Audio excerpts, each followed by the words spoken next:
Yay! Because this was kind of deep, and I like it. So this is Evadyne with Evadyne with Company Talk Worth Listening to. And you are here on Monday, March 4th, 2024.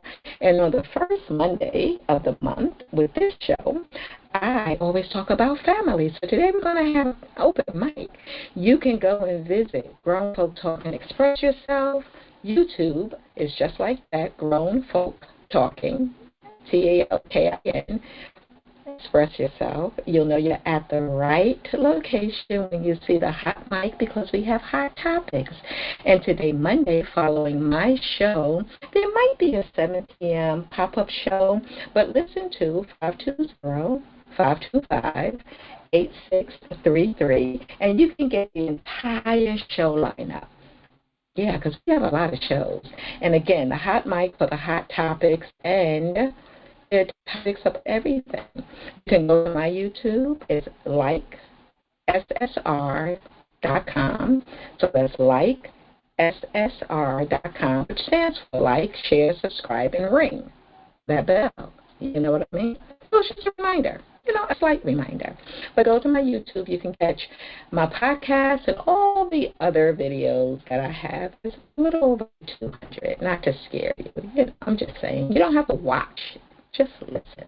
I am a listen to host more than a watch host for my podcast. I'd rather you listen. Truly. So today we're going to talk about family, and it could be mother, father, sister, brother, uncle, aunt, you, children, grandchildren, grandparents, people who were influential in your life, things you remember, good about family. And again, we are one human family, so it could even be what you see as a big picture for the entire human race globally. I should say universally, because this is just still watching. Hey guys, hi, thanks for listening. So I was talking a little earlier about population and whether or not there'll be enough people to take care of old people when they get older, because there was concern that there are not enough young people. And then I mentioned that in approximately 1996, Scotland was asking for their young people to stay or return, or asking young people to come, because they were getting really getting an influx of, I know it sounds redundant, right? They were getting an influx of young people leaving Scotland and not returning, so their concern was who was going to be to help keep the system up and operating. And then I thought about abortions and miscarriages, and I felt that, I do feel, that there's that possibility that a miscarriage is caused because the chemistry of the two people wasn't correct for that child to be okay. Which means a little bit of divine intervention as well. And that is I guess, spontaneous miscarriage. And, people are hurt by it. But I don't know, somehow I find myself to be one that looks at the right side.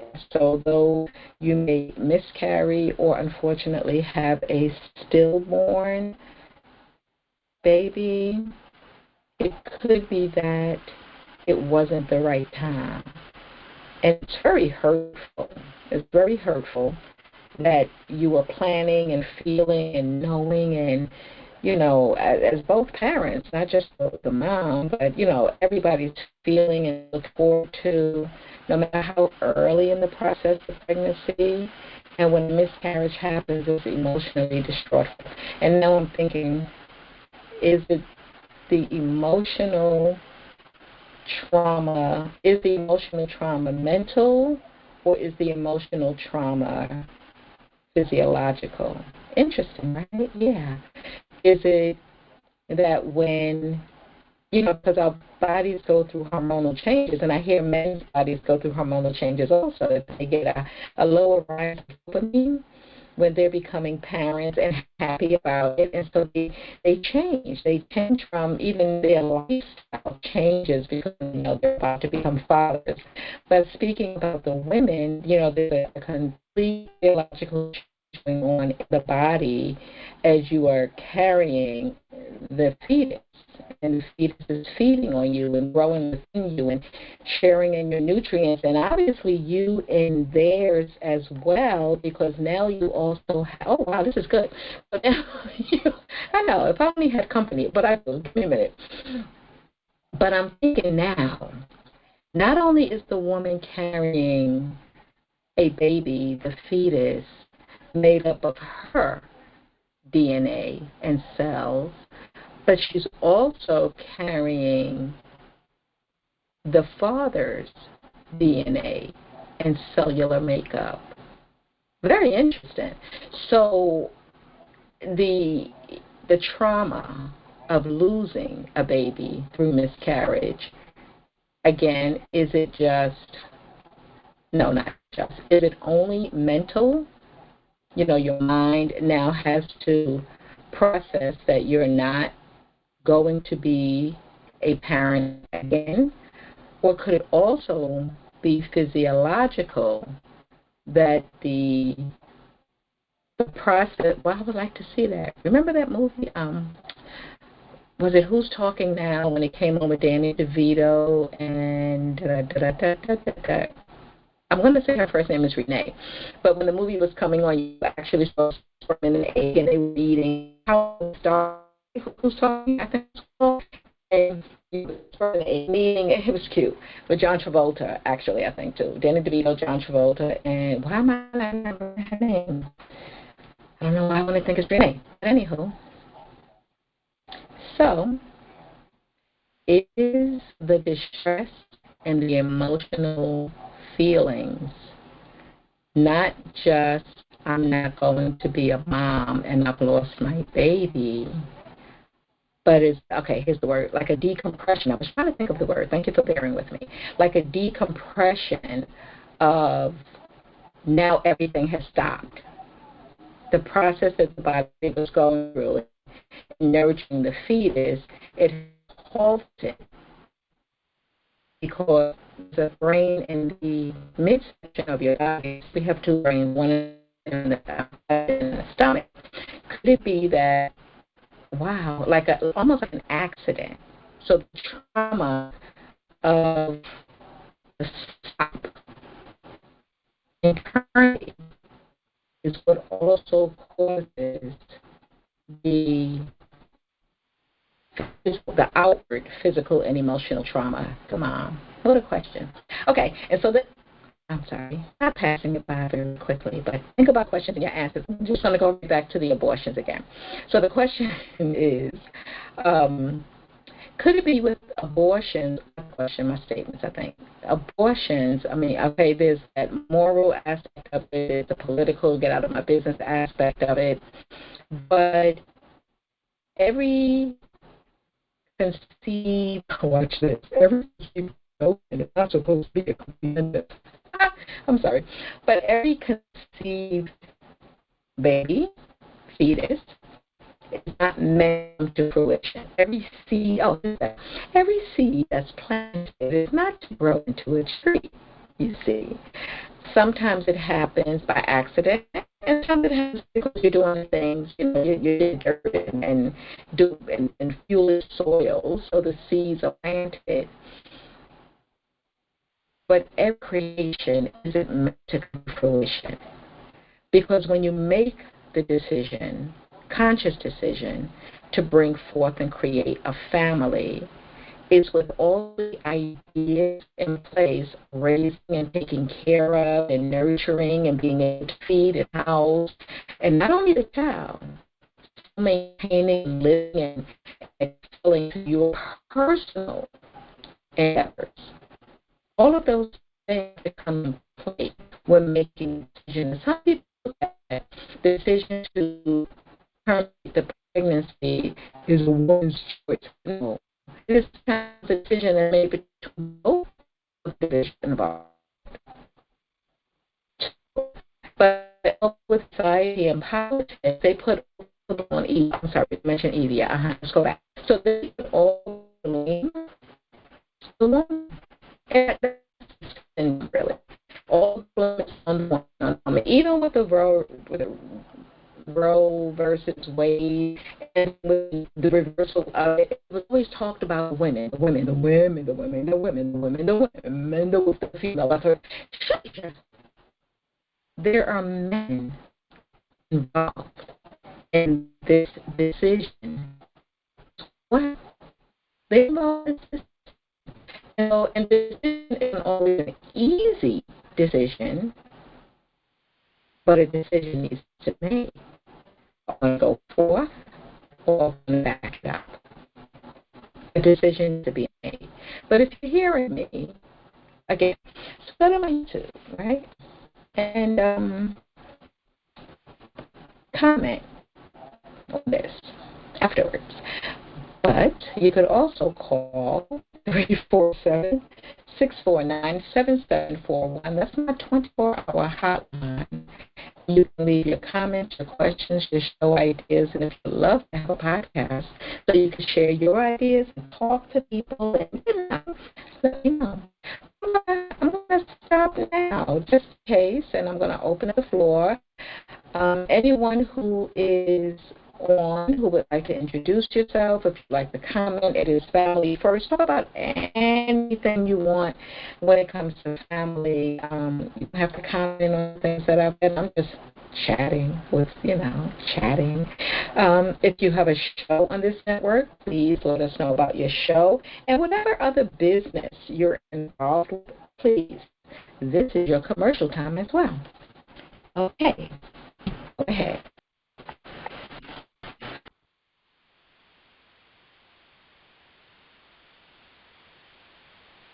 Hello? Hi. Hey, this is Michael. How are you, Evadyne? Hey, Michael. How are you? I'm doing great. I'd just like to make a comment. You were talking about Scotland and overpopulation. They trying to get people to move there. And I think in the future, you're going to have robots to help us out. I'm like, why are they making all these robots? They're going to take our jobs and stuff, but they're going to be in your house helping you out also.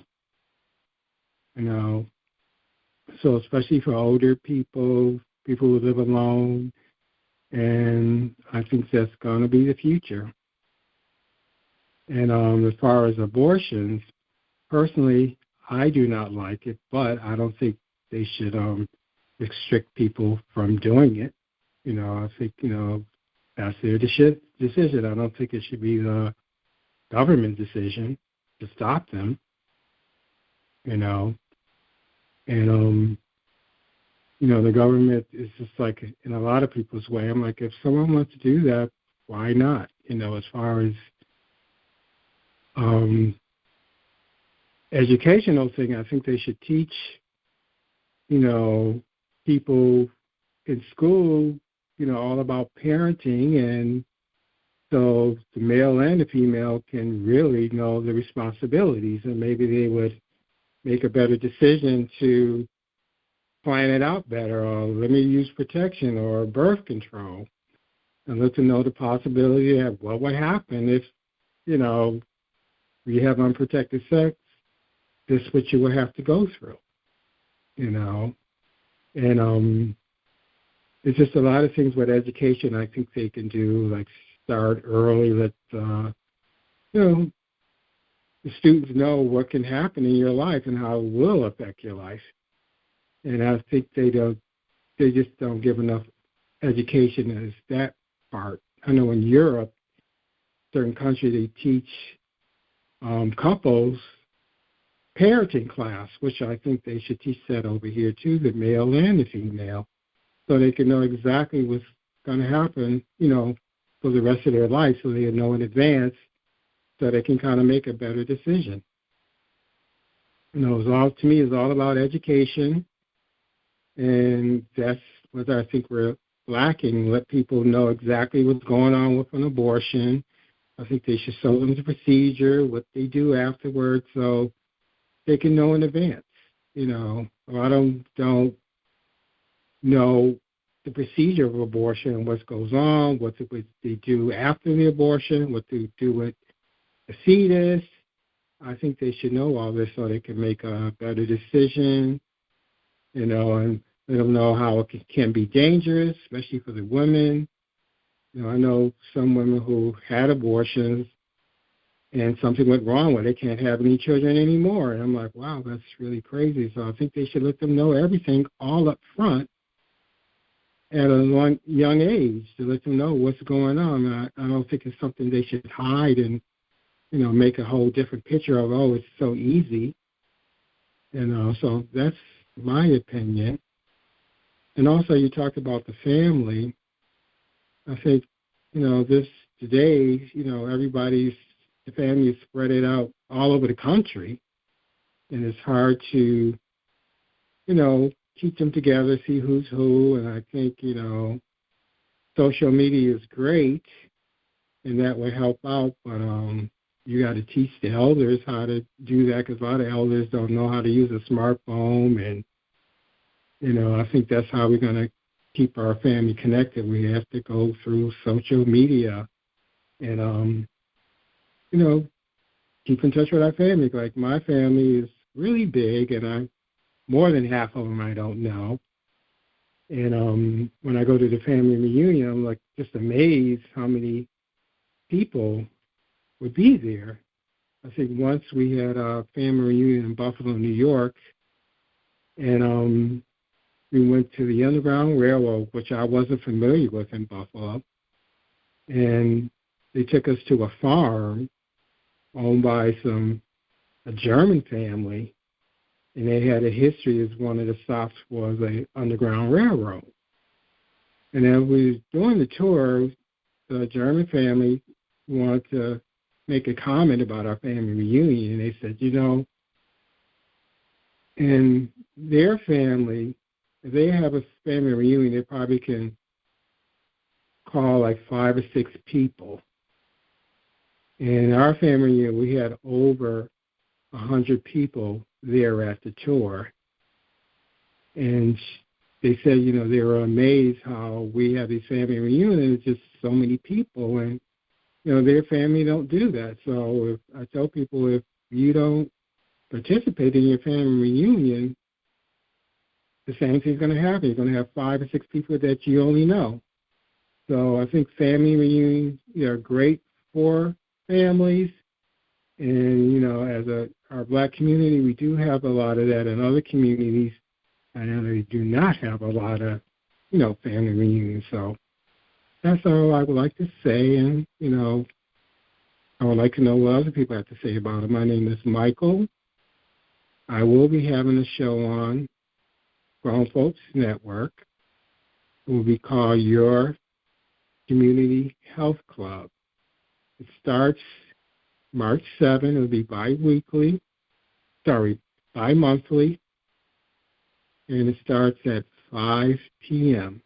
starting the 7th. And we'll be talking about basically everything health, how to start your own family health club or friends. I will help you out with that because that's the only way we can learn is, you know, we have to get together as a group, even if, you know, we need to help our family, especially when it comes to health or anything. And that's why I would like to start the health club. And also I'll be talking about health things that I do, like wheatgrass, the Beamer, which is a device that increases your blood flow through your whole body by 30% in 8 minutes. So when you increase your blood flow, especially when you get older, you lose 1% of your blood flow every year. So increased blood flow means increased healing, increasing your body getting nutrition, increasing your body repairing, you know, and also do the foot detox, where there's a device that detox your body in like a 25-minute treatment. And by detoxing, your body works better. So there's a lot of things I'm going to do in the show, especially I'm excited about the health club, showing people how to make certain foods, like how to make almond milk and simple stuff that you can make just by me telling you over the podcast show. So I'm excited about that because there's just too many people in our community getting sick, and it's just like shocking. Now they say the parents going to outlive their kids because the kids eat so terrible, which is shocking, and I kind of see that already. Like some people, kids have passed away because they're obese, they don't eat right, they're malnutrition, and they get sick all the time. And one thing I think about COVID is you need your nutrition so your body can boost your immune system. I'm like, if you don't get your nutrition, your body doesn't work efficiently. And your body can work, almost heal anything. It's just that you have to eat right so your body can prepare your body for these unexpected things, And I love the podcast show. I think this is how we're going to educate ourselves. I listen to things like this. As far as the social media, like YouTube, it can be kind of distracting. Sometimes I get caught up into it and listen to things that I shouldn't do, so I have to catch myself. Like, Michael, don't look at anything political. Don't look at anything that just don't make any sense. Like, I love YouTube for educational purposes and stuff like that. It's very good. And I learned so much that people told me that I should be a teacher. I'm like, I don't want to be a teacher. So I was talking to a guy on podcast. He said, if you have knowledge, you should teach and share it to people. And I thought about that. And I said, well, I guess I do. People ask me a lot of health questions, so I think it's a good idea. I'm glad he said it because I never thought of it in that way. So that's all I would like to say. I hope to hear other people's comments, Thank you, Evadyne. I thank you, Michael. I appreciate that. And I have a question. So the wheatgrass, is it good for children, and how can someone order it from you? Well, wheatgrass is nothing but food. So it's a very nutritious, dense food. Your body absorbs it easy. It's frozen, so it's a liquid. So when you take it on an empty stomach, your body absorbs it in 1 minute. So most people who purchase it from me, they tell me their testimony. I'm like, oh, I felt really good. And I warn people, if you have it on an empty stomach, you may feel it right away because it takes 1 minute. And a lot of people call me and tell me, so, I had your wheatgrass. I took it on an empty stomach, and I went to fix breakfast, which took me like 20, 30 minutes, and all of a sudden I sat down, and I didn't feel like eating the breakfast. So they called me and asked about what's going on. I said, well, when you took that wheatgrass, it took 1 minute to get in your blood. So that's why your hunger sensation went away, because you're getting the nutrition right away. And if you're getting that energy right away, if you were to eat that breakfast or not have the wheatgrass and eat that breakfast, it would take you maybe 2 hours, 3 hours just to get that energy from that food. So that's what I like about the wheatgrass. You get it immediately. Like people who fast, they tell me, I have the wheatgrass and I can fast longer because I didn't get hungry. I'm like, yes, your body, wheatgrass doesn't have to be digested. Your body just absorbs it. So you're getting the nutrients, so it cuts that hunger off, and you can prolong your fast. And people who are sick, I'm like, oh, if you're going to get an operation or anything, you should take this because you got to build up that blood. The blood has to be good so your body can go into that repairing and healing process. And I tell people it's very simple. Your body wants nutrition, and wheatgrass is a very fast way to get it. So I became a distributor, and I bought the wheatgrass from this company that's located in Canada, and they were so impressed with all the questions that I asked them when they asked me, like, would you like to be a distributor? I'm like, well, why are you asking me? He said, because you asked us so many questions that no one ever asked us before, so we figured you learned a lot about the wheatgrass, so I became a distributor.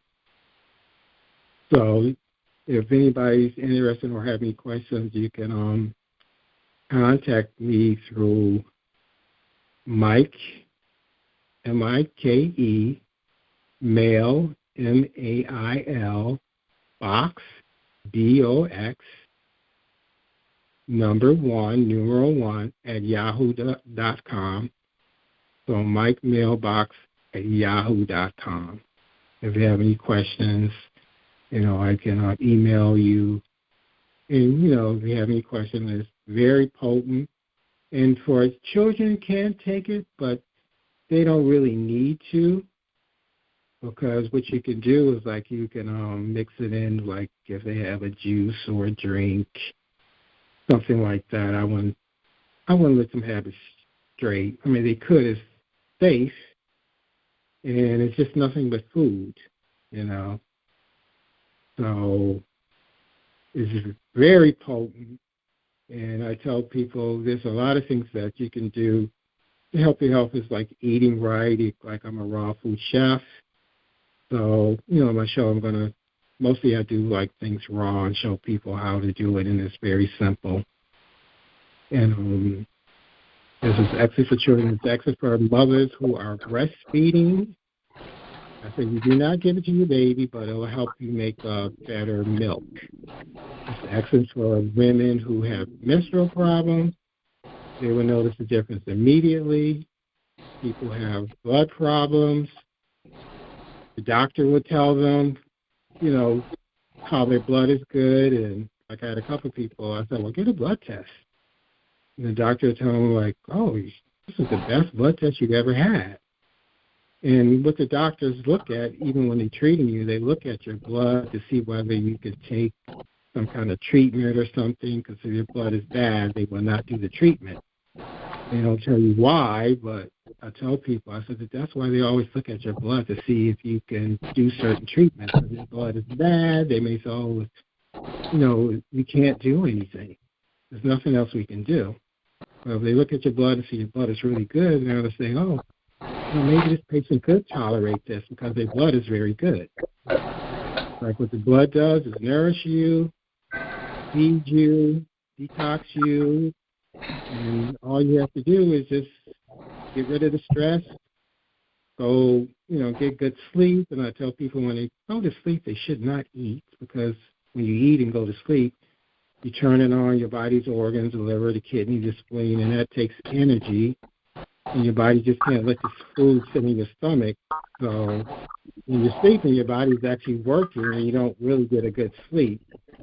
And when you don't eat at night, your body goes into a super healing mode, which a lot of people don't know, and you need to take advantage of that, because that's when the body starts fixing things, when you're at sleep and there's no food in your stomach, so it can concentrate on healing, fixing the liver, the kidney, the skin, everything. So that's really a lot of power right there that a lot of people not aware of that they have, is not eating late at night and trying to eat right. But not eating late at night is very important, because I know I used to eat late at night and I used to enjoy it, but I recall that I used to wake up so tired. I'm like, why am I tired? I slept. I didn't have food in my stomach, so my body, instead of repairing, it had to digest the food. So you're robbing your body of healing itself when you have food in your stomach. So, I teach people those things and do lectures, and that's what we have to do. So, thank you for letting me speak. Thank you very much. I appreciate that. That's really great information. I just want to follow up a little bit. They were talking about family first, and family and with respect. You, your children, your grandchildren, things you see that could make life better for us as a family, as a human race. And like as you mentioned, what should be taught, what should be taught. I always say that, and I probably thought if I searched right now, there would be a bill that would share the value of precaution when having sex to avoid many things, not just pregnancy, but actually walking around with somebody else's DNA inside of your personality. When you don't use protection, when you share body fluids, a lot of our communication is in our body fluids, literally from saliva to sweat to semen to vaginal excretion. So when we're expressing all of that to and with another person, we are getting some of them in us. As long as it stays warm, we're getting some of them in us, whether it's fertilization or not. When they were doing the HIV test, by swabbing the inside of your mouth, my brain, the way it works, immediately said, all things are contagious. All things are contagious. Because that's kind of deep. Because you don't have... Evadyne, you are echoing very badly. Thank you very much, Beverly. I appreciate that. Is that better? Yes, I wasn't hearing half of the words you were saying. Thank you. Is this better? Yes, much better. Thank you very much. I appreciate that. So where should I begin? No. Where should I begin again? Hold on a second, though. Give me 1 minute. Let's see if I can make it a little better. Can you hear me? Yes. Can you hear me now? Yes, it's good now. It's good now. So I'm going to not move. If I look like the Statue of Liberty by the end of this session, you know what? It started back again. Is it good? So this is good? It started back again. I don't know if anybody else is hearing it or if it's just me. Am I echoing to everyone else? You sound a little better just a few minutes ago. Echoing. I am echoing. Okay, give me 1 second. Oh, someone else speak. Okay, so Mr. Williams, you're on. If you don't mind, please tell us about your show, and if you have any comments, and let me try to get my echoing in control. Hold on. Well, it's on Friday. I have a brother named Mansa Musa, who's a graphic artist. He's going to be discussing how graphics and so on should be taught in the schools, and how he works with people with the graphics, design, and photography. And he has the name Mansa Musa because when he was in high school, he studied about Mansa Musa, the great leader of Mali, the Mali Empire. So he put it in modern his name, or he created his name, following him, calling himself Mansa K. Musa, and he's been doing this great work for almost 50 years, it looks like. So if you'll tune in on Friday at 8 p.m., it will be an excellent, excellent show featuring Mansa Musa, formerly Bruce Perry, a student at Wheat High School in graduate class of 1974. Promised to be very exciting. That's basically what I have to say about that show there. And on the 15th, there's a mother whose son was murdered by policemen in New York, Harlem, in October of 2021, and she's going to be discussing that. Thank you. Peace and blessings.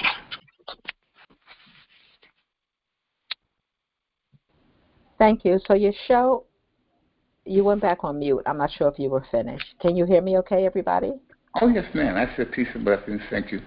How are you feeling? Okay. I'm feeling absolutely wonderful. Thank you for asking. Okay. And your show is Friday at 8 p.m.? Yes, ma'am. And what's the title of your show? Combating Systemic Racism Through Education. Thank you very much. I appreciate you sharing that information. And again, you can find Mr. Williams' shows on the YouTube, the Grown Folk Talking YouTube. You can find his shows on the YouTube, the previous shows, as well as moving forward. So what I was saying in regards to Michael's comment is that I'm sure we can Google and search and find information on the value of protecting yourself when having sex and the possibilities and the risks of unprotected sex, not just pregnancy. Many things can occur from sharing body fluids. What I mentioned was when years ago they would swab the inside of your mouth, your cheek, between your cheek and your jawbone to test for HIV. It was at that point that I realized that, hey, everything is contagious. Because if your saliva can carry cells that can detect a disorder, then sharing your saliva with others can allow you to exchange some of those same things. So I confirmed it in my brain that cancer is contagious, diabetes is contagious, and let's say this, just like with the cold and the flu, you could be in a room with 10 people, one person may have the flu or a cold, and only one other person may get it.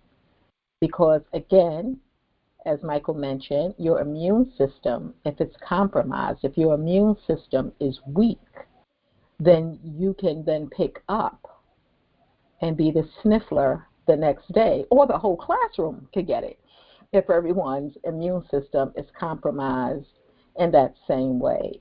So body fluids, air, we've learned a lot about airborne.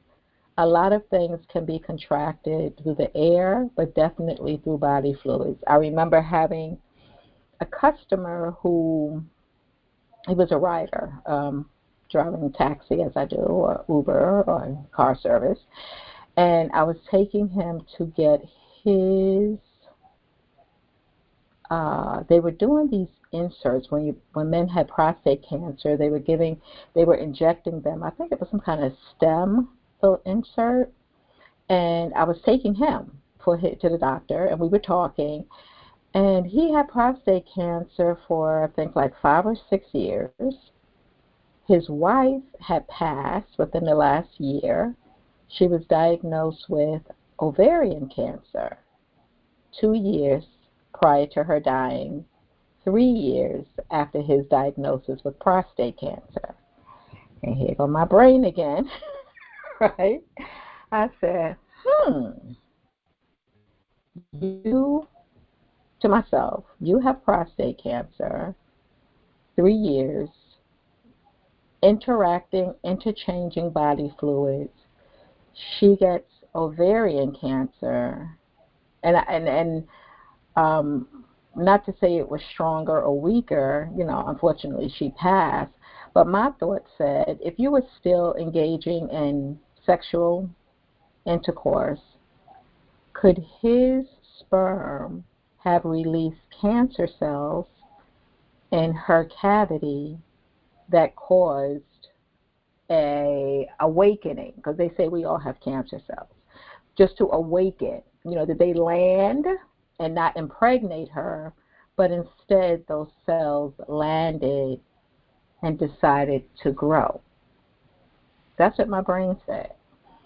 So, yes, we're talking about family first, and part of this conversation came up because I kind of gave my view and my ideas about miscarriages being the possibility of the chemicals of the two people weren't good, and so the body kind of discarded what was created. But I also gave my opinion that abortions are sometimes okay because it's not meant to be. It's not the time, and that it's not just women who are making, it's not just women who are making the decision. And I said it the other way like that because so much blame is placed on Eve. So, but it's men and women who come together and make the decision that even though we did this and we created the baby, that this is not the right time in our lives to bring forth this baby. And of course we have options. We have foster care. We have, but if we know the system like we know the system, it's just not that easy necessarily. And then, Michael, you mentioned, that's so interesting, since we now know so much about stem cells and I'm going to say tubular creations and gestations and all of that, it is interesting what they may have been doing with the aborted fetuses, because when they abort them, they suck them and it goes into a jar. I wouldn't be surprised if they were being purchased and if if those fetuses were being used, sold, marketed, you know, for strong DNA. For strong DNA purposes. So yeah, so it's like, okay, let me try to think of what happened. Something recently. Oh, we were talking about timeshares, and there's a commercial, the timeshare exit team. And this gentleman said that he was going to sell his timeshare. I said, oh, you can. If you're tired of it, you can. I said, but please keep in mind, nobody is going to offer to buy something from you that doesn't have value. So they twist the marketing. Oh, you suck in your timeshare. You never know exactly what it's going to cost. It's a burden to your family. Yeah, okay, We'll make sure that we sell it. I said, right. And if they don't sell it, like Remax Real Estate said, if we don't sell your house, we'll buy your house. Well, okay. Because, again, if you're listing your house with them, that means you want to sell your house, right? And so if they say you go into usually like a 90-day contract with a realtor to sell your house, quote unquote, exclusively, and if we don't sell it, we'll buy it. Well, guess what? If you're ready to come out of that house and they put it on the market, let's just say, it's going to be valuable either way, but they put it on the market for, let's say, $500,000, right? Now that could be like the top. It could be worth $525, but if they put it on for $500 because they love, I know I switch around, right? But this is all family, and it's family first. And the more education we have, the more we'll learn. So they put it on the market for $500,000.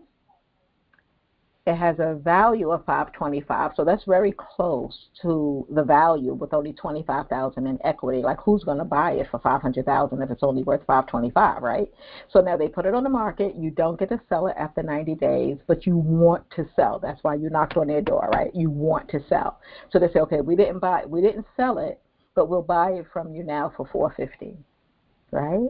So they're buying it well below market with $75,000 in equity, because they know, since you knocked on their door, that you want to sell it.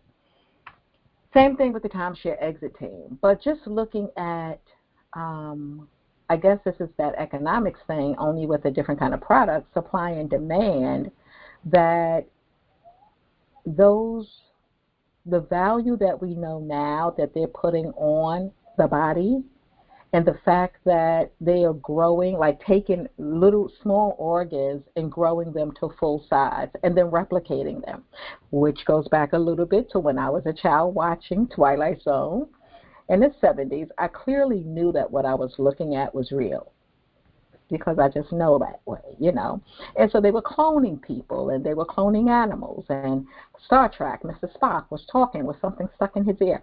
All of that stuff back then, that was supposed to be quote unquote science, not true fiction, is real. It's real. So just keep our eyes open. It's a personal choice when it comes to not carrying a child full term. It's a personal choice. And it's not always an easy choice. Sometimes it is an easy choice because it's one versus the other. It all depends on where you are. If you're in college, if you're headed toward your career, if you can't afford, then you make a decision. And from that decision, hopefully, you'll move a bit more steadily and carefully, so it's not something that you're doing every month. Men and women, that you're not doing every month. So it happens. I'd like to make a quick comment. I'm sorry. Go ahead, Mike. I like what you said, but that's why I say education is so important. They should teach it early, so when it comes to that, they'll make a better decision. Like, you know what, I'm not going to get pregnant. I want to finish school. If you're going to have, sexual activity, both parties know what they need to do because they were educated. not wait to that moment when they get pregnant and say, oh, what are we going to do? And that's the really bad part. They have to make that decision right away because they're having a kid. So I just want to say that really quick. Well, thank you. Okay, so now let's go back to some other fun stuff. Michael had talked about how large his family was in family reunions. So I'm just going to put two plugs in right now. One, as a travel agent, booking cruises for the Tyson family would be so wonderful, Mike. And you could make some money, right? So people say, why would I start a travel agency? Why would I get involved in that? Because as long as we have Earth, people are going to travel. And when we book these, I have like 5 cruises booked so far from now through 2025, but we're going to put on a few more.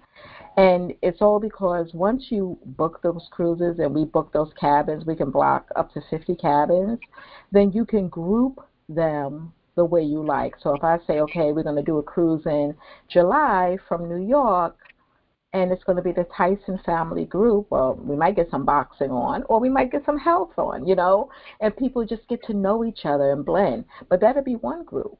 On that same cruise, we can have retired UFT members, which is United Federation of Teachers. Does that mean they're all going to go? Absolutely not. However many goes, that's fine. They'll all get together, have their group function, mix and mingle. And in the end, when the cruise is all over, there's a beautiful commission check available just for putting it all together. And you could go too. It's okay. Okay, that's one. Second, we are Marcus, who's sharing space with Can We Talk with Adrienne, is planning a trip to the farm. Hold on, let me pull it up. I think it's the Haddock U Pick Farm. Somebody came in the meantime. Give me 1 second.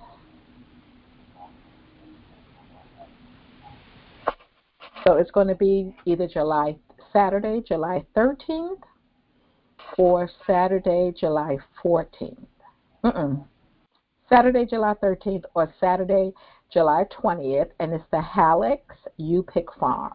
So we're going to take buses. He's going to take buses from Jersey. I'm going to run a bus from New York, and we're going to take buses. You go to the farm. You can pick your vegetables and fruits. It's going to be a beautiful, beautiful, beautiful, beautiful day.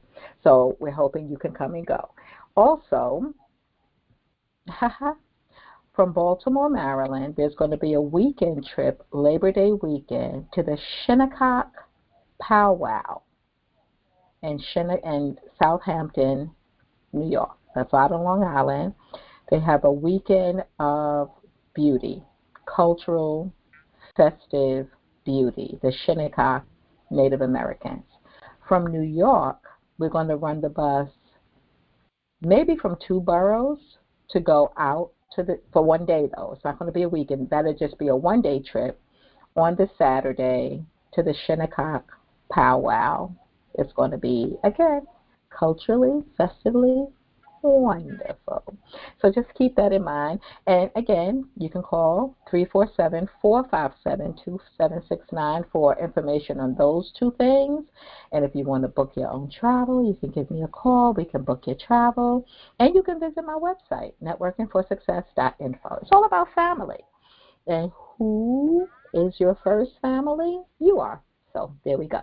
So if anyone has anything else to share, we're open, and we're talking about family, mother, father, sister, brother, uncle, grandmother, some favorite things that you remember, and maybe even your view or vision for the future. What can be in place to help families flourish and thrive a little better? I know, just to mention quickly, one thing my girlfriend and I have been talking about, when we were in junior high school, we had shop class, home economics. We were taught to cook, to clean, to sew, what a fuse was. We were taught a little bit of carpentry, a little bit of plumbing.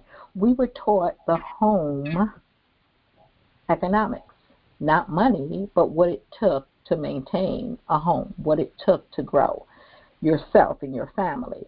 So we're thinking about strongly putting together a series teaching those different things. So I'm sure, Michael, you'll be a part of it when it comes to cooking because it'll be about nutrition and all that other wonderful stuff. Okay. Would anyone else like to speak?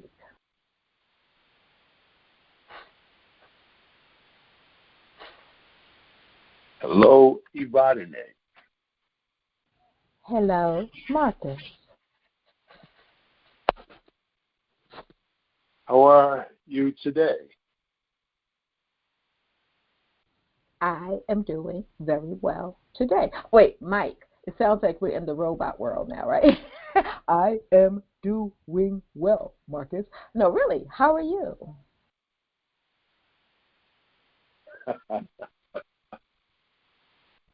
I'm okay. I'm okay.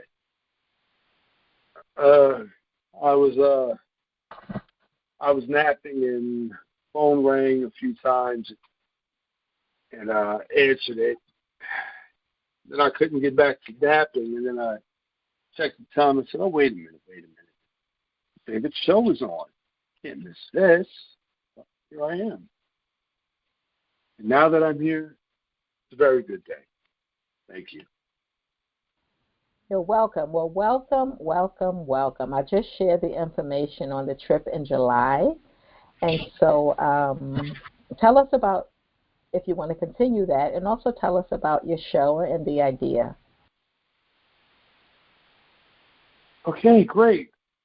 So the outing in July is an idea, I guess that you could say was born from the show that I co-host with Adrian every third Friday. And it's an outing. It's a trip to Hallett's New Pick Farm, which is in New Egypt, New Jersey. And it's a fun-filled excursion for the day, but it's also an educational outing for people who maybe have never been to a farm ever. They've never seen anything grow that they eat because maybe they've only seen it in the market.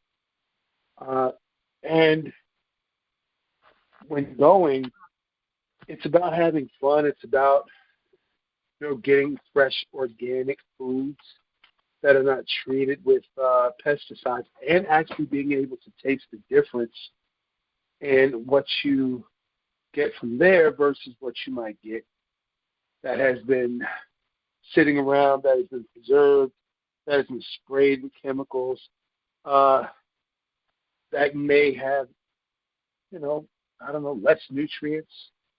Not sure, but just the difference between the two and the cycle of life, and how the cycle of life goes from one to another and then back to source and then once again all over. So as I was thinking about this is based on community and, the knowledge base for the community, because as they say, sometimes it does take a village to raise another village. And without knowledge and without know-how and without experience, what do we have? We have nothing. These are things that I learned from my grandmother, my great-grandmother. Even here in the city, my grandmother had a garden in the backyard. A lot of our families did, and they all grew things. And so I think it's important that we have certain traditions passed on so that we can continue to know those things that kept us healthy, that kept us well, that, we were able to practice and that we were able to do, and that we could share with our future generations and continue to prosper. So that's just one thing that this idea touched on as well as education and just having fun and having a good time and fellowshipping with other people. So it kind of builds a sense of community as well. And that's what this was born from. I hope that everybody on this line listening tonight will be able to attend, will be able to go, and if not, maybe share the information with someone else. Right now, if anybody would like to know more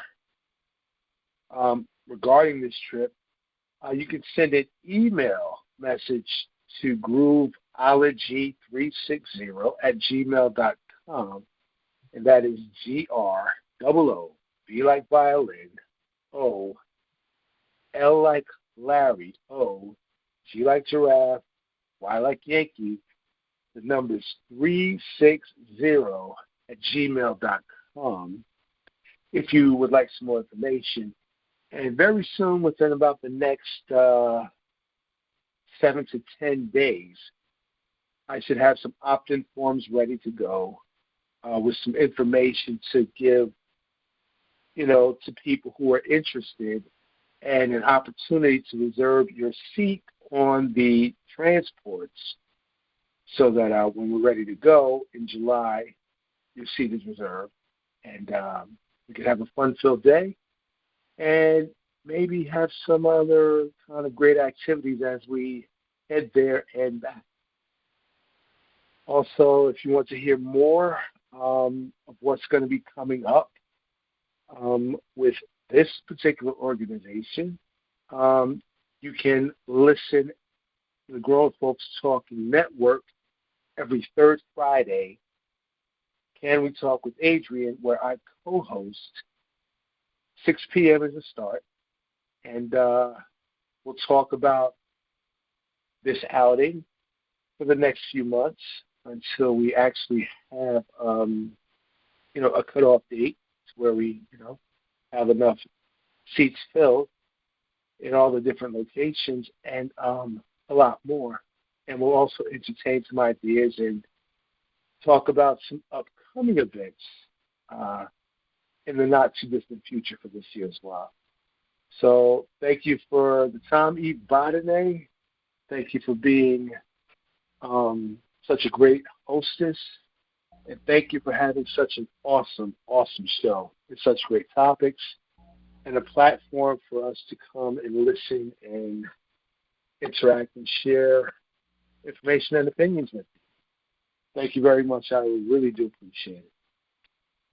I thank you, Marcus, and I am looking forward to the growth and development of your organization. It's about bringing people together and educating, as you said, and that's what we're doing here on this platform. Sometimes you never know why you turn the page, but the flip side, right? The flip side can become the side. You just never know. And so walking through doors, seeing opportunities, and seeing how you are either enriched or you can enrich what already exists.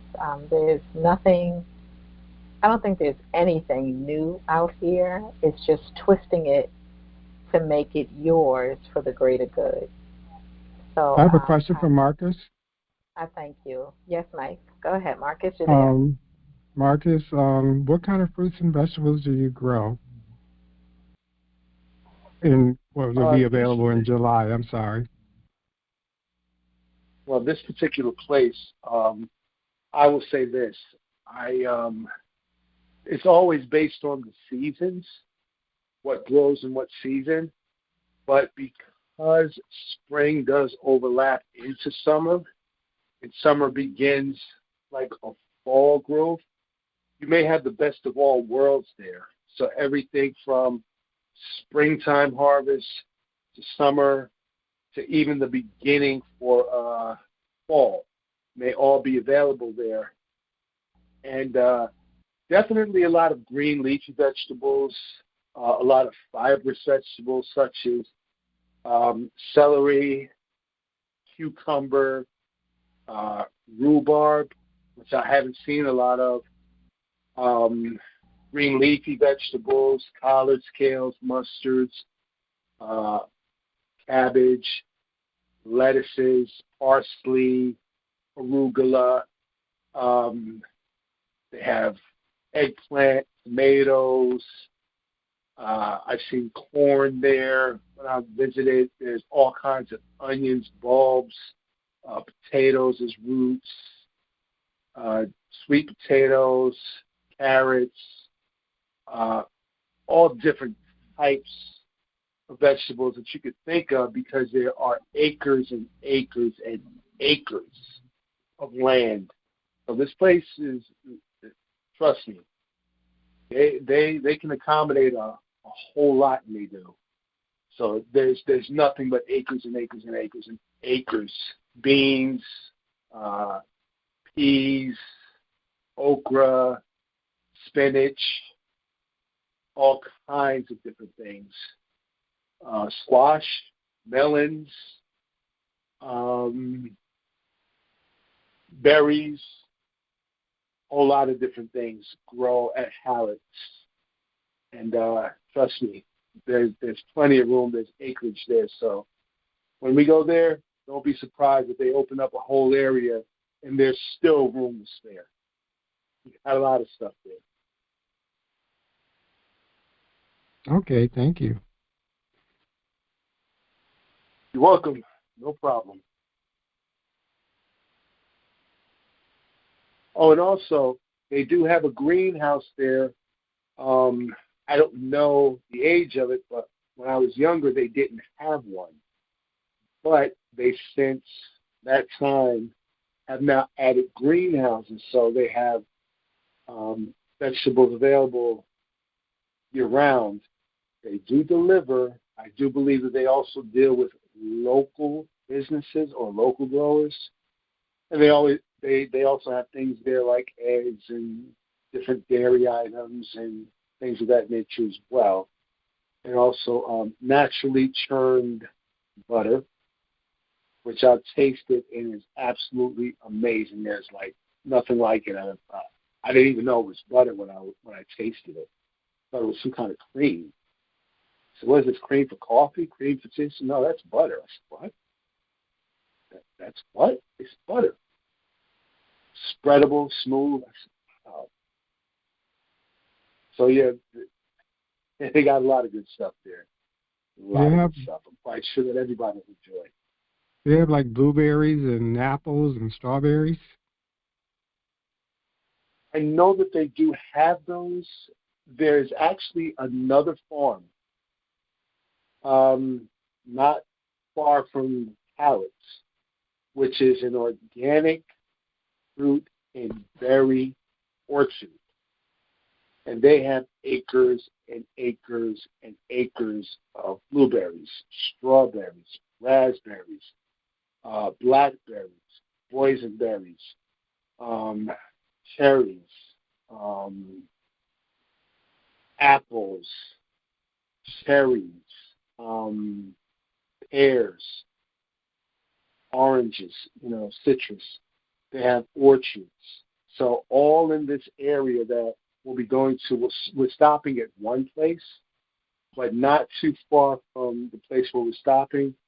There are other places that have different selection of things, and Hallett's does have some of those things as well in their greenhouse available, because they kind of share amongst each other.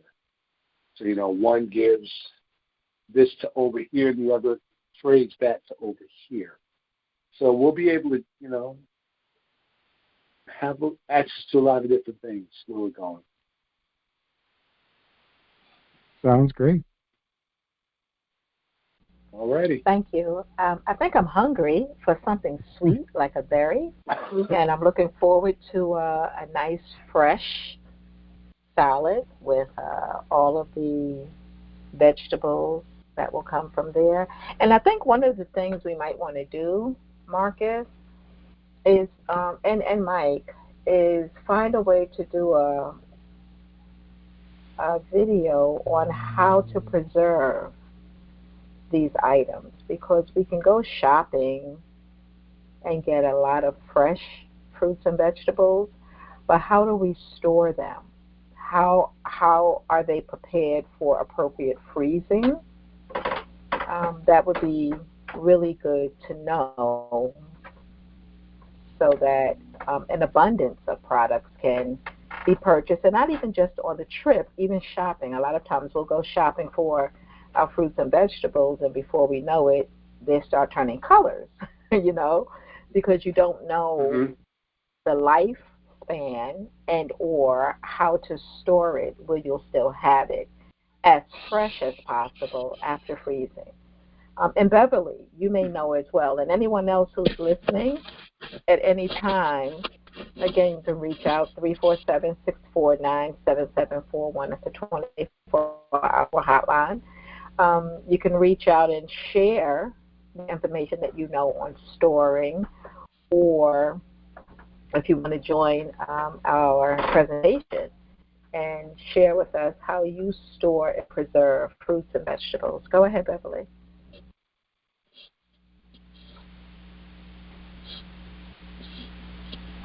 Oh, okay. I thought you wanted to say something, Beverly. I'm sorry, I was turned off.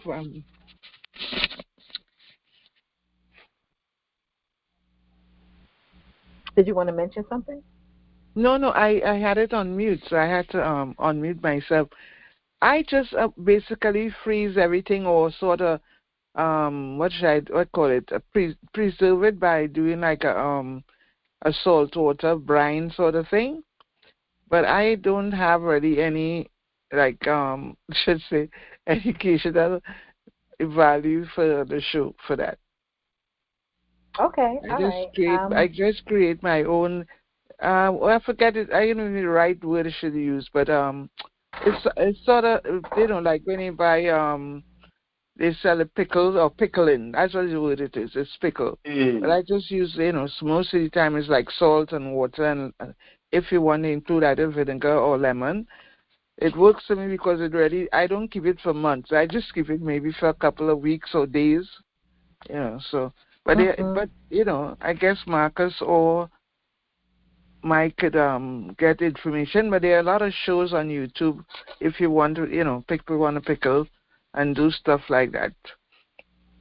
Yeah, you can make juices and freeze them, which would be good. Like somebody wants to do a fast, get those greens and juice them, and you can freeze them. They'll last a long time. The same with the fruits, you can just freeze them. Yeah, you also have to have some special spaces, when you want to put things away, because some of them are in dark spaces. You have to put some of those bottles to preserve in a cool, dry place. And fermentation. And ferment things, like almost some ferment, but it's just the climate. Basically, it's seasonal produce, and you want to keep them for however long. I mean, longer. That's what they did because they didn't have fridges, and that's what people did. They preserved things for some of them for years. Right. Yes. Interesting.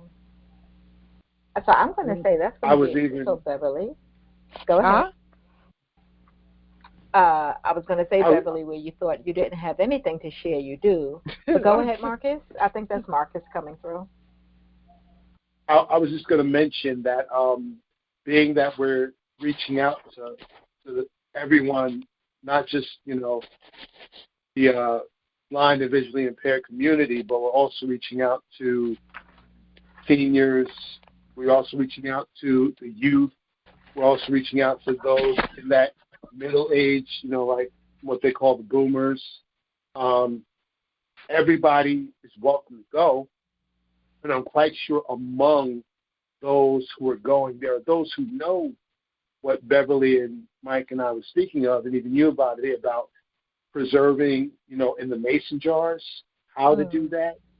Mm-hmm. And because it's a community type of thing, this is exactly what I'm visioning, how we get that resource and that knowledge from within. We already have it. It's just a matter of showing people that they have something that other people need. and want that they can share. So we get that, and then we share it around, and then next thing you know, we're all doing it, so that tradition and custom can continue. And then when we go back to the farm, if we go back around pumpkin harvest time, where they had their last harvest, I think it's like around the end of October, beginning of November, this type of thing, you can get all the other fruits and vegetables that are ready and fit to be taken, and do the same thing there. So, yeah, that's all I wanted to say. That's all I wanted to mention. Thank you. No, that's wonderful. A great idea. I'm looking forward. Okay, so many of you may or may not know me. I look forward to every day something new. So, and I'm excited about things, and I envision outcomes with the start of an idea. But just listening to this and how effective it's going to be, pleased already. So I thank you, Marcus, for putting this together, and everyone who's going to participate. And maybe we should create this video, at least a preliminary, and maybe put the link on the flyer if the flyer is not done already. So some people may say, well, I'm going to go to the farm. What am I going to buy? I'm going to buy so much stuff. And what am I going to do with it? It's going to go bad, and all of those questions. And so maybe we can create a quick video and put, the link on the flyer where people can go and learn about how to preserve and how to store and how to prepare, even with the canning jars. It's funny they call them canning, but it's in glass, right? Language. So just saying. Okay, so today we're talking about family first, and I will say, well, I'm with my family for the next couple of weeks, probably here in Maryland. And just by the way, I love Maryland. Since I was a kid, I love Maryland. It could be snowing, raining, cloudy, whatever it is. I love Maryland. And so I'm here. I feel like I'm home. And it's a beautiful day. Almost reached 70 today. Not bragging. I'm sorry. I hope wherever you are, it was a beautiful day as well. And it's been really good. Yesterday, I met with a client. I have a couple of tax clients in this town, and I met with a new client yesterday. And from there, it's funny because I'm going to start doing some events at a place called City View. It's in Woodlawn, Maryland. It's in Baltimore, one of the counties. And I really love the energy of City View. I love the energy. Like I love Long Beach and Williamsburg. I love the energy. And so I spoke with, I believe, one of the managing partners about doing some events there around my book. But I remember last year, was I here? I think last year I was here for my birthday. And there was a vendor. They had a vending event. So a DJ had set it up where every Saturday or every first Saturday, they were having vendors come. But I don't want to necessarily do that. I do want to host the Food for Thought, Food for Body, Meet the Author events at that location, but early in the day to get out nonprofit and corporate leaders to listen and hear and hopefully take back to their home spaces. But I want to do it during the work day so it becomes part of their work day. So they could get paid, They could get paid while coming to listen. But I was speaking. I don't know if you've heard me talk about my antennas. Has anyone heard me speak about my antennas? So I have these antennas that reach the clouds and sometimes through the clouds where the airplanes have to go through them. And I was speaking to the gentleman, the security gentleman at the second club I went to last night. And I was telling him, he was asking me where was I from because of my accent. So I told him the universe. So I said, where are you from? And he says, well, my family's Native American, half. My family's half Native American. And I said, oh. So then I started telling him about the trip to the powwow, right? I said, actually, we should run a bus from here. So he was like, oh. And he's looking at me kind of sideways, but that's expected. People will look at me sideways because my head is round. So he's looking at me, and he was like, oh, yeah. I said, really? I said, we should do that. So a couple of people came in. He searched them, let them go in. Then a gentleman came out, and he was like, yo, he said, this lady's from Long Island. He was like, oh, I'm from Long Island, too. I said, oh, really? I said, well, I was just telling him about the Shinnecock, powwow, and that we should run buses from here. You know what he said? Anybody know what he said? Take a guess. Take a wild guess. He says, I'm Shinnecock. Like, who would have thought, right? He says, I'm Shinnecock. He says, I live in Southampton. And then he went to the, just focused on the security guard, and he says, yo, man, he said, remember I was telling you we need to go up for the powwow, Labor Day weekend. So the guy is looking at me a little bit more sideways, right? So I said, this is how it goes. When you start connecting with people and communicating with people and understanding and pay attention to what you're receiving, it all comes together. Like, I'm in Maryland, I never mind my business, but yeah, that is my business, humans, right? And I'm having this conversation. So then I said to him, they're friends. They know each other, right? And I said, did you know he was Native American descent as well? He was like, no. That's the thing that I do, too. I can be with a couple 7 minutes, and in the conversation that we have, something is released that one of them didn't know about the other. A couple, like a married couple. Because it's not me, it's just my antennas. And my antennas allows just things to happen, And I'm really cool about that. So, yeah, we're going to run buses from Maryland to the Shinnecock powwow for the weekend. So now I have to book in the hotels. And, of course, as mentioned earlier, as a travel agent, I will be booking the hotels and the buses and getting commission. And I talk about this a couple of times in this podcast. For me, it's not all about money. It's about fun. But if you can have fun and get paid too, let me hear what the problem would be. Exactly, none. Okay, so that's what's happening. That's what's coming. And I'm booking a few more cruises leaving out of New York. We have a couple out of New York already on Carnival. I think we have 3 out of Maryland as well. But I want to do MSC because MSC is kind of like a la carte cruise line. They don't charge you a whole lot of money and tell you everything is included.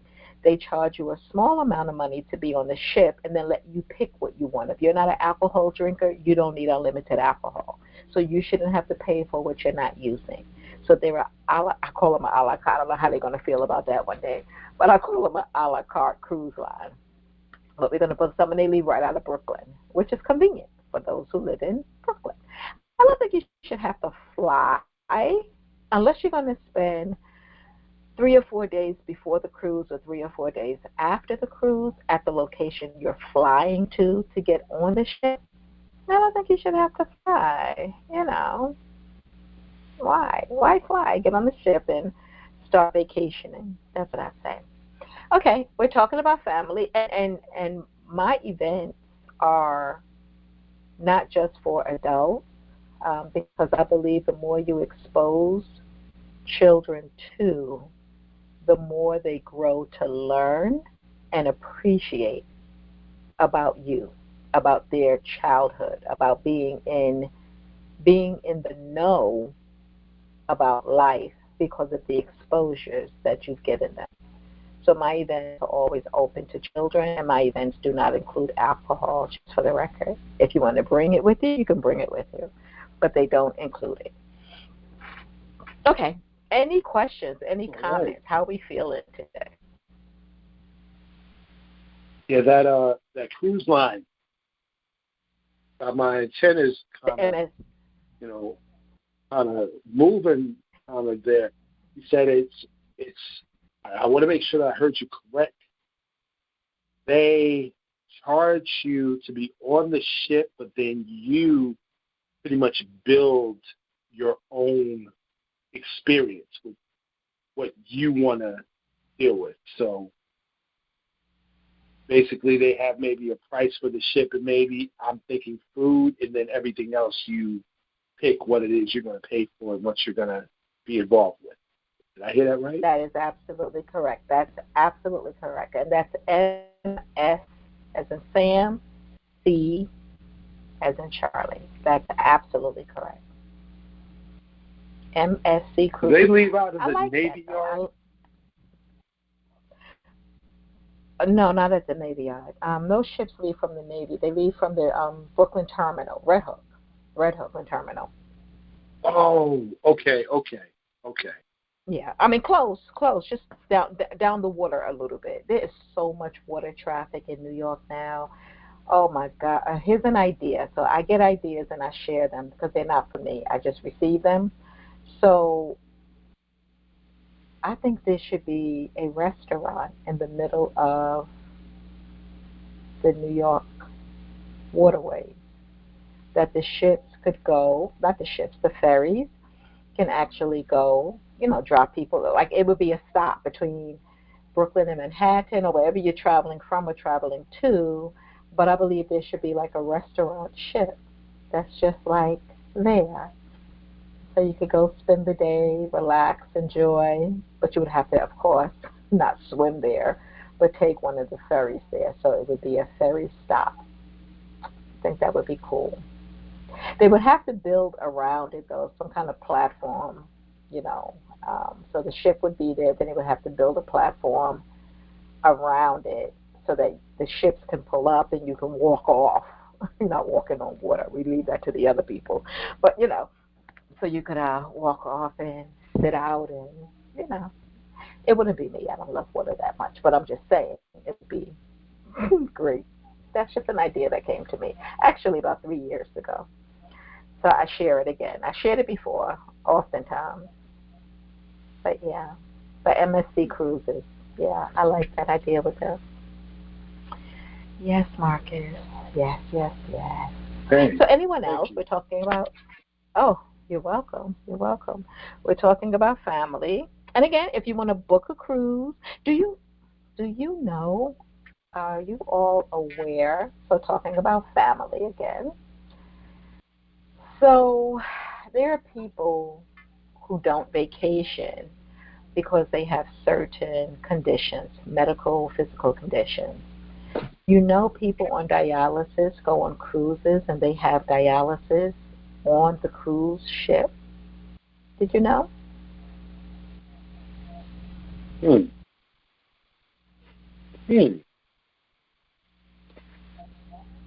Yeah. So we don't have to stop just because we have a few limitations. You find a way to work with those limitations to give you the success and happiness that you want. But yes, they have dialysis on cruise ships. Yeah. Okay. So here we are. So we're going to work on that. It is now. Oh, it's still 62 degrees, and the sun is still out, and spring is coming. In the middle of winter when it was freezing outside, people say, oh, my God, it's so cold. I said, spring is coming. Spring is coming. It's all temporary. It's all temporary. It's all conditional. I mean, we even went, in New York, we went from, 30-something degrees one day to 2 days later it was 60 or 50. Just take it. As long as the forecast prepares you to dress appropriately, just take it, And let me say, I wish everyone well. I wish everyone a good life, their best life. At my mom's service, I said to everyone, do what you can do for as long as you can do it. And when you can't do that anymore, do what you can do. Because when you were born, you couldn't do any of it, not really on your own directly. So we just learn how to work with what we have, learn how to accept what you have, and learn how to reach for more, but not be disappointed until you get there. You know, as long as you keep trying, just stay uplifted. I look. I don't watch it really, but I happen to see on the news you have what now? About 20 inches of snow in California, and Texas is burning. Huh?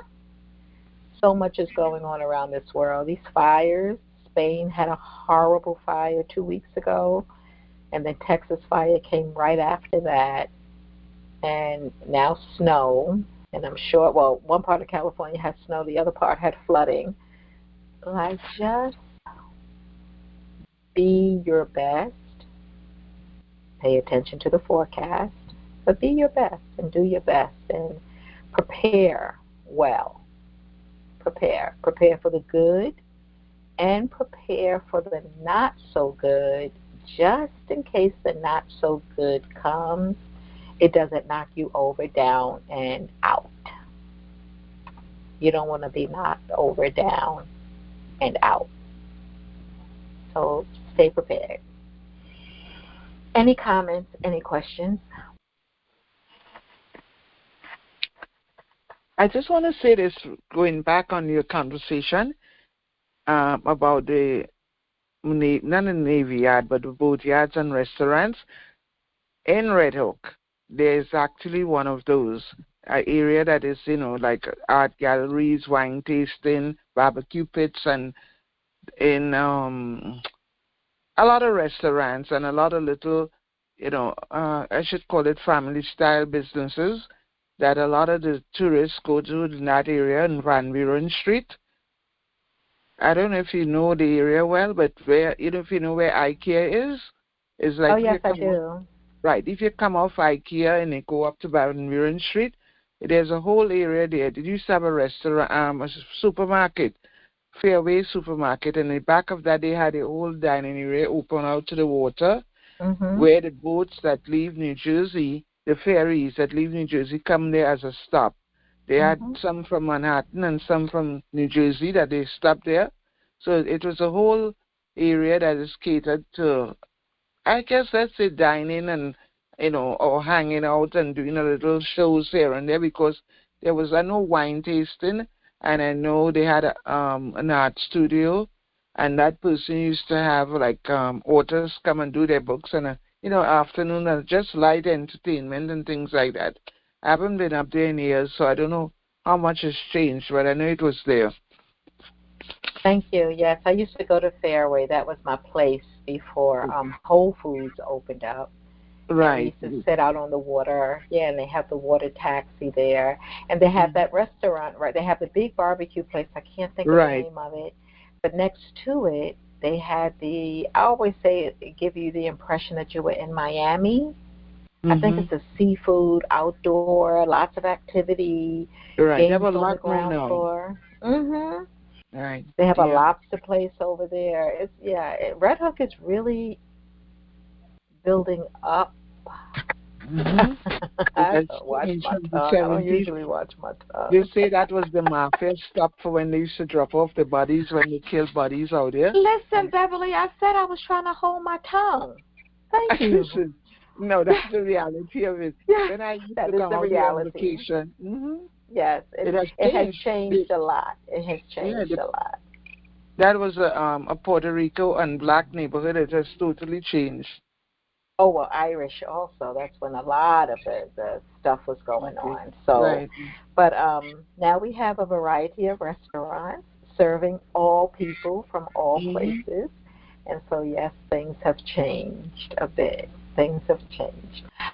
There was something else I wanted to mention. It was the cruises. It was the farm trip. No, can't recall right now.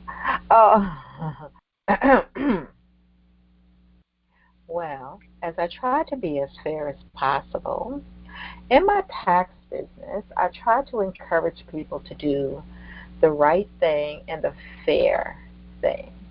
So when there are two parents, one custodial and one non-custodial, I do my best to ask the question if the non-custodial parent is doing their part for the children or for the child. Whether the adults get along or not, and this is Family Monday, so whether the adults are still getting along with each other or not, you have to remember at one time, obviously, you did get along. And for the sake of the children, no matter how old they are, you want to keep that in place. So sometimes, they say get out of your own way. You have to get out of your own way. And one of the keys to that is not staying in a relationship longer than you should. They say there's a time and a season for everything, because when you stay in the relationship longer than you should, it can become hostile and ugly, married or not. And if there are children involved, they are seeing it, they are learning it, they are hearing it. So to that I say, go in good and whole. Stay in as long as things are good. But if you realize that the direction is not where you thought it was going to be, if things are not the way you felt or how they were presented on either side, learn how to prepare to kind of back out of it. And I know some people say stay in a relationship, work it out, it can be worked out. When it can, but I'm speaking about when it can't. And I think the worst thing you could do is stay in and say it's because of the children. Because if the children grow up hostile, anti-relationship, furious, if they grow up that way because of what they've experienced, because of the food for thought they receive in such a relationship of parenting, then that's not good for the children. Okay. But in my tax business, when there are non-custodial parents involved, married or not, I encourage that in all fairness, everyone has an opportunity to reap a tax benefit from the children. So I suggest this whenever that's the case. I had a new client. I suggested it. She said no, and I suggested it in a way of talking to the non-custodial parent so that you both could benefit from the child just by your filing statuses. No. Okay. So we filed, and lo and behold, the non-custodial parent filed the child first. So she lost the opportunity to get either one of the tax breaks that would have been available to her, and it led her to owing taxes. Another client, same thing, female. She's the mom, and she wants to claim her two daughters, which is okay. When I prepared the taxes, she owed $670. I don't know why I owe. I'm not supposed to owe. And my fee has gone up for the first time in 15 years. Oh, I didn't know your fee went up. But I offer from August a pre-tax season special of $75. That's what I offer. So anyone, clients, tell your friends, family, whomever. I offered it 3 times before tax season started, and she didn't take it up. Many of my clients did, which is great. It makes sense, but she didn't. So So now, oh, I didn't know your fee went up, $175. I'm not prepared to pay that, and I'm not prepared to pay taxes. I'm not filing now. So I say to her, you don't have to file, but I do expect to get paid for the work that I've done. Okay. She didn't like the tone in my text message, she said. And I said, okay, again. Well, the father of her daughter contacted me for the first time in 12 years to do his taxes. Really, well, he does it himself. He got audited, so he wanted me to help him with the audit. And he's an accountant, so I understand. He has a really simple return, so he does his taxes. And he called me. I met him. He says, I'm claiming my daughter. She's been with me for the year. I said, okay. He gave me supportive documentation. I claimed his daughter. I removed the daughter from her return. Now she doesn't owe $670 anymore. Now she owes over $2,100. I said, oh, she's not going to be happy. And she has another daughter. And if the father claimed that daughter the way he normally does, she's going to owe close to $5,000. She's not going to be very happy. And I am really glad that we didn't file sooner, because I forgot through the grandmother, she had told me that the daughter was living with the dad, but I forgot that. And the mother had not provided me with the supportive documentation yet anyway. And I just say that to say, one, it's good to be fair and honest about what you're doing, especially when it comes to taxes and finances, because the last thing you want to do is something you're not supposed to do, and in 2 years, Uncle Sam and Aunt State call you with what they want back plus interest, right, and penalties. That hurts. But also, again, because you want to live in a harmonious relationship when you have children involved. So why does she owe so much, ladies and gentlemen? And it wasn't my fault when she was going to owe the $670. She owes so much because she made $97,000 and she only paid $3,200 in federal taxes, which we know is not enough. Definitely, that's not enough. That's not even 5%, and there's nobody on a 5% tax bracket. But the children almost saved her if she would have filed them with the child tax credits and everything. So the key to that is she needs to change her W-4 appropriately for the amount of money that she's making and not count in other people. Not count in other people. Let the little people be your extra, right? Let them be your extra, not your only when it comes to taxes. So whoever's listening to this, if you are in such a situation, just, one, be fair to the non-custodial parent if they are doing their financial and emotional part with the children. Give them an opportunity. And this can go man or woman. I know dads who are custodial parents and the moms are not custodial, but I'm gender neutral when it comes to guidance, and that fair is fair, right is right, and wrong is wrong. So I just want you all to kind of do the right thing, and always keep in mind that when our children are young, they provide us with certain credits on our taxes.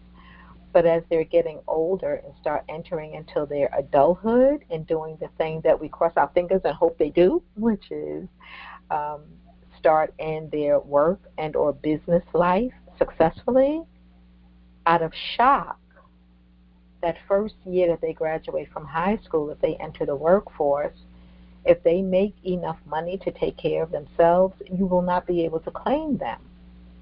So we have to start weaning ourselves into our independence as parents as our young people are growing into their independence. So it's a double Independence Day. I'm writing that down just in case I forget. I like that, though.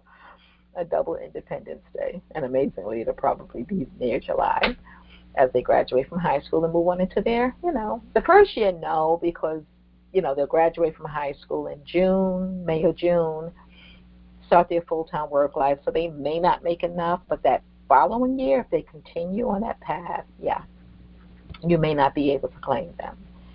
So just be mindful.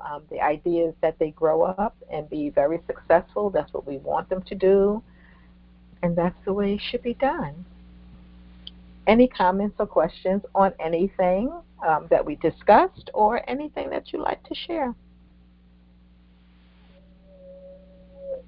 All right, then. I'd like to thank you all for listening and participating today. We learned a lot of great information, and I look forward to hopefully participating and learning how to best store food so it doesn't turn colors, and looking forward to the farm visit. Looking forward to your show, Michael. Again, on Thursday, Michael will be on at 5. At 5, Michael? Yes, 5. At 5 p.m. on Thursday, he is launching. And what's the name of your show again? Your Community Natural Health Club. Your Community Natural Health Club? Yes. That's perfect. And this is so you can build a health club, like a book club, with your family, with your friends, and it's going to be about food preparation and some nutrition and exercise, Michael? Not really, but that's a good point. Okay, well, here we are. So let's tune in to the inaugural show, the kickoff on Thursday at 5 p.m. here on Grown Folk Talk and Express Yourself. Every day at 7 p.m., at 7 a.m., we have a prayer line. And Tuesdays at 6 p.m., Grace Space with Jada. At 7:30 p.m., the Pink Sofa Talk with Carol Lucille. And again, we have the third Friday. Every Friday, it's Can We Talk with Adrian. The third Friday, it's hosted by Marcus, and it's about shifting the paradigm and building community. Shifting the paradigm and building community together. We have Mrs. Sanford Williams once again, Friday evenings at 8 p.m., combating systemic racism through education. Again, you can go to Grown Folk Talking Express Yourself, YouTube, and catch up on what you've missed on our shows. You know you're there when you see the hot mic. And also, you can visit my YouTube, like